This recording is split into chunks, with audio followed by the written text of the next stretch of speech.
Hello खमागणी बुंजू, कैसे हैं आप सब। आज का वीडियो में लेके आई हूँ डिसऑनर ऑफ चेक पर।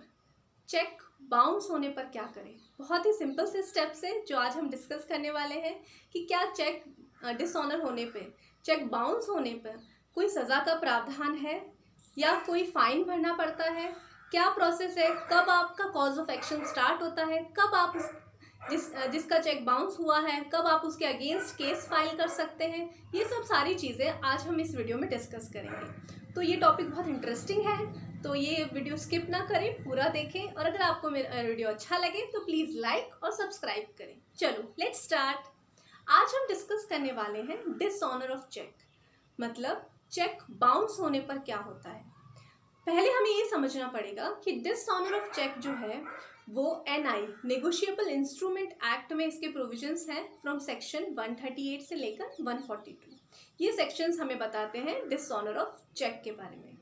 अब डिसऑनर ऑफ चेक होता क्या है।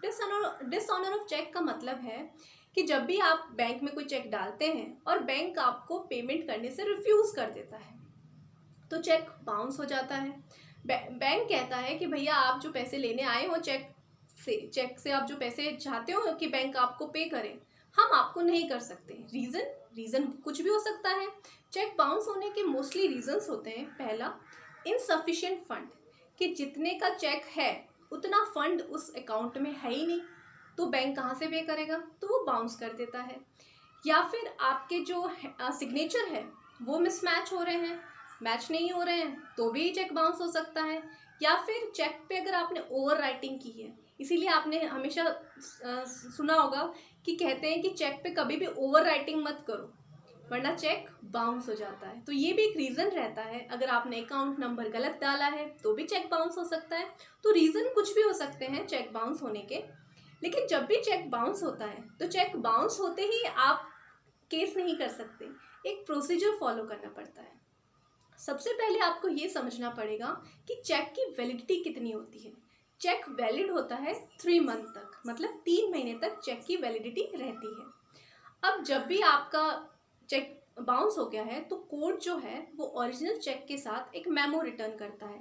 उसमें लिखा होता है reason for dishonour of cheque, मतलब आपका चेक बाउंस होने का कारण क्या है। तो ये जो कोर्ट बैंक जब आपको ये सब देता है तो उस टाइम पीरियड में 1 महीने के अंदर आपको नोटिस देना पड़ता है आगे वाली पार्टी को कि भैया तुमने जो मुझे चेक दिया था वो बाउंस हो गया है और ये रीज़न है चेक बाउंस होने का। नोटिस बहुत मैंडेटरी है, मतलब बहुत ज़रूरी है नोटिस देना, क्योंकि ये कभी कभी क्या होता है कि आगे वाले को पता ही नहीं होता है कि उसके बैंक में इनसफिशिएंट फंड है, उसे पता ही नहीं होता है। तो उसको इन्फॉर्म करना बहुत ज़रूरी है कि भाई तुमने जो चेक दिया था वो बाउंस हो चुका है। तो ये नोटिस बहुत मैंडेटरी माना गया है। 1 मंथ का टाइम पीरियड होता है उस नोटिस का।